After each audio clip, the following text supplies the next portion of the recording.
Hi, and welcome to the Bocca broadcast, again in the Bocca School of Coffee. Today we're going to talk all about tea instead of coffee, an entirely new drink. Some of you might have read on Instagram that Job will be here today. Unfortunately, he's at home.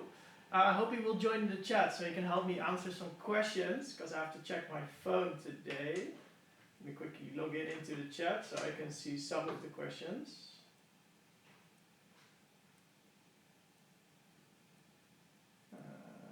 Yes, and I'm also joining the live, so sorry if there's any delay in answering them. So, quick reminder, if you see anything nice today, you can of course still all buy it online. Amsterdam, same day delivery if you order it before 2. The only thing you can't order is this nifty little tea bench, but remember, you probably have a lot of time on your hands today or the coming weeks, so maybe you can even build your own. So let's go back to tea. Many of you probably know there's a lot of choice in tea, like a lot of styles. And that's funny because it all comes from one plant.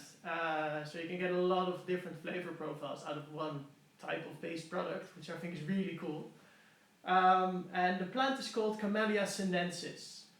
And most people think of China when they think of tea. Also, fun fact, sinensis means from China. But actually you can find it all over the world, because in the entirety of Southeast Asia you can find a lot of tea, but also in East Africa and also in South America. And some of the teas I will show you are not just all from China. We also have some tea from Malawi or Taiwan to show you today. So the other thing I'm going to show you is a few of the common styles you can find. You probably know you can get black tea or green tea, but also jasmine tea, which is usually added jasmine flowers to it for aroma. And some people might think, hey, at home I have chamomile tea or hibiscus tea. So that's not actually tea, that's called an herbal infusion, or so that's usually what we call it. So we don't count it today. But if you have any questions, please ask them, and I will just try to answer them if I can find them. So let's go to the first style of tea we're going to try today. That's going to be a white tea. So what I mean with white tea is what we drink from the tea plant are the buds and the leaves. And it's usually harvested in April, in the start of spring, which is now.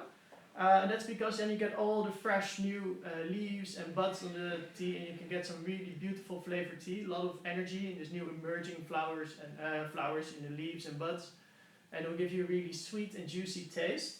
And white tea is quite special because that's the least processed tea. So it's just usually the buds or sometimes the first leaves, and it's just dried and then it's packaged, so you get a really sweet and fresh flavor from it.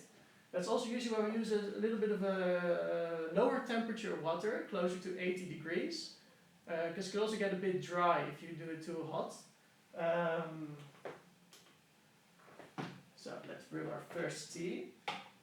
I'm not going to delve too far into the recipes today. There are a lot of recipes, but all on our bags have a little advisory recipe, just as with our coffee. We're going to put the white tea into our tea maker. We generally use tea makers for making tea. It's really easy. You can just steep it in here, and just when you're done, you can get all the water down the bottom, and there's a little sieve in between, so you get it in the little jug. But of course, at home you can also just add tea and water to a glass, and you can drink it from there if you like, or if you're being fancy, you can sieve it in your little sieve, or maybe through a paper filter. Do whatever you can find at home. So just let's add a little water. So on average we use 2 to 3 grams of tea to 200 milliliters of water. I'm trying to steep everything for around 2 minutes. That's a very basic recipe of tea. So here goes our white tea. What you will probably see in a few minutes is that the tea color will be a little bit like golden. That's usually what I think we also call it white. The tea is also like a little bit whitish in color. Hasn't been processed very much, and you get this really golden like liquor, we call it. And it's going to be really fresh and flowery and sweet, because we're just having like really young leaves, not processed that much, and will be a big difference from green tea, what I will show you later, which is also a tea that we generally do with a lower temperature. Let's see if I can join chat again. So I already got the first question I saw from Job, and he asked me what is grandpa style, and I honestly have to tell you I don't know what you mean with this question. Maybe you can elaborate a little bit more on it. Could be a little roast of me today, we're not sure. He's safe in his own home. Yeah, I think we're almost down to ejecting the tea from the tea maker, as you can see here. Always make sure when you use this kind of stuff, after it's done dripping, hit it a few times, get this few last drops. And this is what we're looking for, a nice, good golden color. Smells a lot like flowers. So, this is too hot to drink, so I'll first start preparing my green tea. Which is also tea that isn't processed that much, but a little bit more than, wrong one, average tea. So green tea is very commonly known tea, you can easily buy it. What's done with this tea actually is that when the leaves are picked, we want them to stay nice and green. So what they do is they fixate it. And with fixating, I mean that they usually heat the leaves up. Depending on when you source them, it will be differently. So the commonly known green teas are from China and Japan. So in China, they will pan fry it. So it's usually like a big wok, put the leaves in there, quickly heat it. And in Japan, they will steam the tea over water, and it will give you a different flavor profile. The one will be a bit more nutty, the other one will be a bit more like vegetal, sometimes a bit of a seaweed type of flavor, people describe it as. And why we're heating tea leaves is because everybody probably cut a plant before. You can imagine if you cut open a banana or an avocado, it will quickly turn brown, and also the flavor changes. And we actually don't want these brown bits in these vegetables, we don't like the flavor. In tea, that can be highly priced. I will explain that later. But with green tea, we don't want it to discolor. We want to keep it a nice and fresh, leaf-like taste. So it's quickly heated, so it doesn't turn black anymore. And this is because when you leave something out, like a cut part of a plant, it will turn brown because it oxidizes, as we call it. And this triggers an enzymatic process, which will break down the leaf a little and turn it black. So in this case, we heat it just to be sure that it stays nice and green and we get all these vibrant green flavors. So I will start dropping this tea. I see a question, what's the current topic? We're all about tea today, so no coffee today. I'm going to do another product. Of course, we love coffee, but sometimes you want to change it up. Tea is a great alternative. You get also a wide variety of flavors, and I'm going to show you some today. So first, I brewed white tea, and you see you get a really nice light golden color. Let's drink it from my little, I had a nifty tea glass here. So let's try this. What you probably get from this tea smells a lot like flowers and is really sweet, a bit honey-like actually. It's brilliant tea in my opinion. And the other one is also not tea that's not processed that much. It's a green tea. You probably get a lot greener flavor. Not sure if you can see it very well on our camera. I have no assistant there to do it myself. But you might see that this right one is a little bit more vibrantly green than the left one, but it's a bit more like a golden color. So good little rack so we can just drop our tea. And I'll just compare it with the green tea. There's a lot more nutty, a bit more acidic. It's a lot more like just eating the leaves, but still very sweet in respect of a normal tea. So, I think I'm all caught up with the questions. So, let's get back to our next style of tea. We're going to go to teas that are a little bit more processed. And what I mean with processed, actually oxidation, what I just described, that turning the leaf brown, is used to get a more complex flavor. And the first one I'm going to describe is actually probably one of the most diverse teas in the world. That's an oolong tea. So, to brew oolong tea, usually you can find them in little balls or a little twisted up. And there's a reason why you don't just get normal leaves, but usually they're curled up or turned into balls. Because we try to crunch them up, to let them turn brown, just like you would cut a vegetable. In this case, we will crunch the leaves a little bit up. We're going to use a little bit hotter water. These leaves have been laid out for longer, they oxidized a bit, and they usually are a little bit less dry when you brew them. So you can use hotter water and you get more sweetness out of it. So, again, for people to turn in later, we're trying to use average like 1 to 2 grams of tea for like 200 milliliters of water. It's a very basic recipe, but always change it upon your own, with your own preference of taste. So this tea is brewing. This will probably still give a green color. This oolong tea is a green oolong, but you also have a dark oolong. Why you have these differences is because the tea leaves are picked, and then they're usually rolled, or sometimes even they tear it a little. And now you expose more of the leaf to oxygen, and you really start this enzymatic reaction, and this leaf is starting to turn brown. And this browning, in this case, gives a really sweet and strong flavor. Also, sometimes I think it gives a little bit more mouthfeel to the tea. And you can get some really complex flavors out of these types of teas. And then with oolong, they don't have one type of oxidation. They do it for a few days or even for weeks. And in this case, you get like a really, still a really green one or a really dark one, depending on where you stop it. And that's why you get a wide variety of flavors, which can be a really exciting tea. In this case, we're going to do a little green one. So it'll still stay nice and green, but it will have a bit more sweetness than an average green tea. It will be closer to black tea. A lot of times we say oolong can be a bit in between green and black, so it's a wide variety of flavors. What I also like about oolong tea, because you have little balls or little strips, and once you brew them, they really unfold, and you can see what the plant actually look like. Unfortunately, I'm not sure if I can show it all to you today. So again, let's drop it, tap it a few times, so we're sure getting all the last drops from the tea. And there we have it. It's still a very green color, but it's a bit different than the green tea, which is a bit more dark green. This is more light green. So before I will taste this, I will start brewing my black tea. Black tea is maybe the most famous tea in the world. I think personally we love it here, especially in Europe. So for this tea, usually also when you look at the leaves, they're fully black. And this is a fully oxidized tea.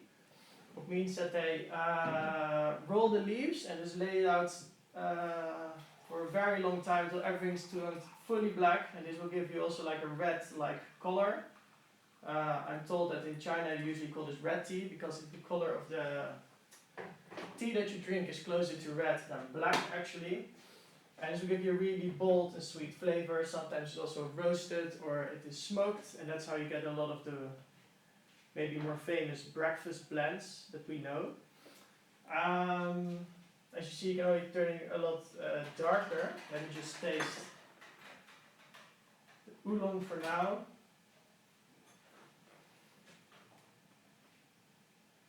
So oolong have a very interesting smell because it's close to the white and the green tea. I think it's really floral, but you also get some strange sweetness. And sometimes I think it smells a bit like butter. Sounds maybe a bit strange. And also the mouthfeel is really coating. We also have a style of oolong usually called milky oolong. And there's no milk added to that, but it gives you the mouthfeel of full fat milk. It's really coating your entire mouth. I get really funny coffee. Have I tried the cannabis tea? No, I never drank cannabis tea before. I'm not sure what you actually mean, because you have cannabis tea, which is probably, I guess, the cannabis leaf steeped in water. We would call that a herbal infusion. It's a good name for this type of tea, I guess. But you also have CBD flavored tea or hemp tea. And it's usually when people, I think, add CBD oil to tea for the supposed health benefits. I don't really believe in that, but I hope it tastes nice. I'm a bit afraid it will taste very bitter and greenish. So this oolong tea is actually really, really sweet. It's really nice, so it's close to the green tea, but then it has a bit more sweetness and mouthfeel to it. And then we go to the black tea. You can already see that you get that really bit red or orange color from it.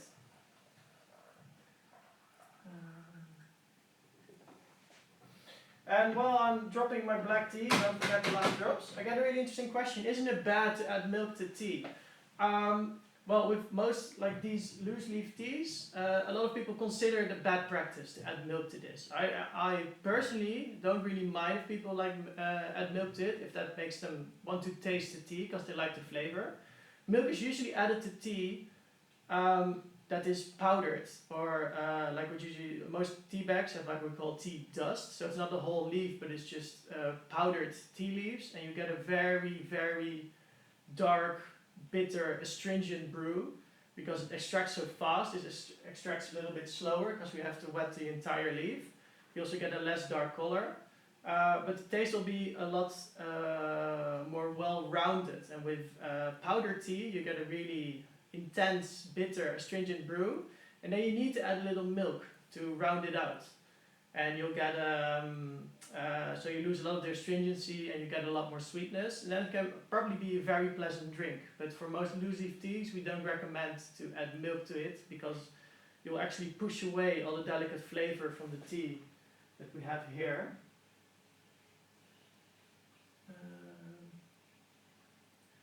So I saw a question from a health point of view. I'm not sure if that's about adding milk to it. Yeah, of course, it depends on what you need personally, I guess. See if I'm responding to the correct question.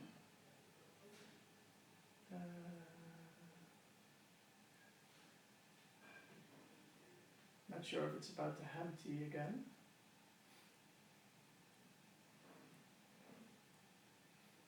Yeah, I guess it's about the cannabis tea.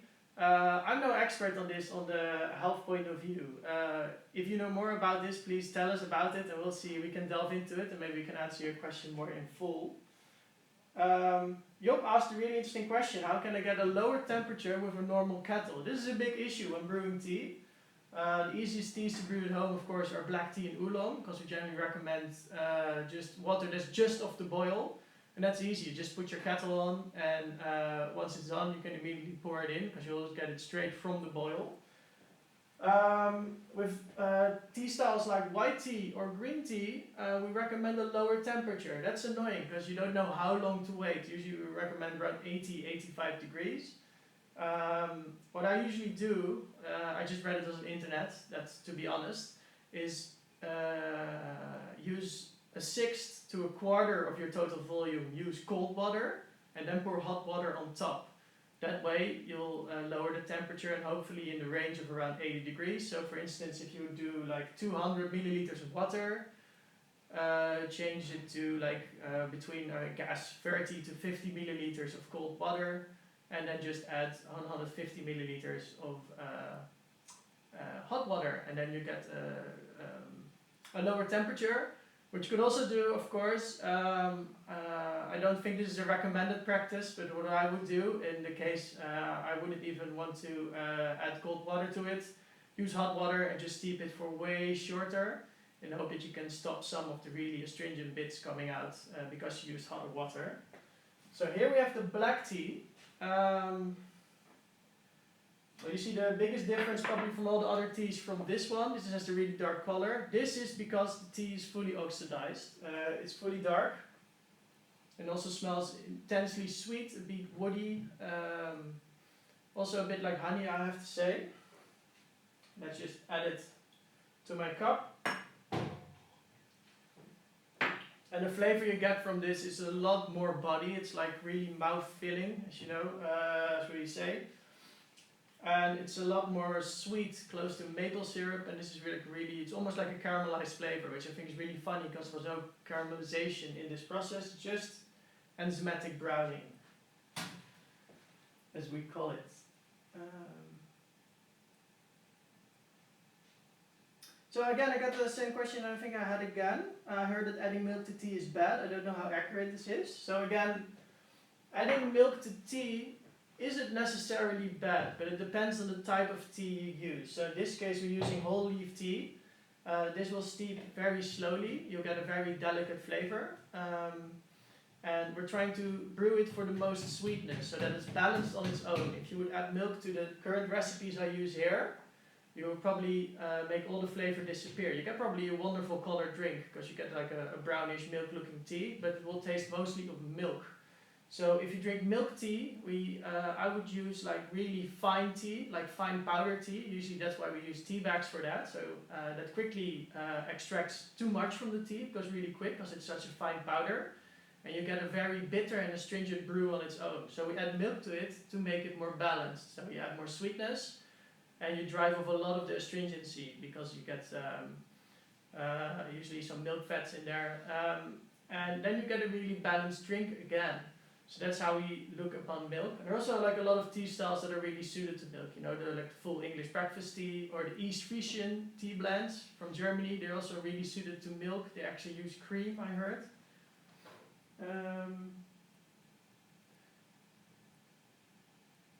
So I think these are like all the questions that I got from the chat up till now. So I would just suggest everybody, please delve a bit more in tea.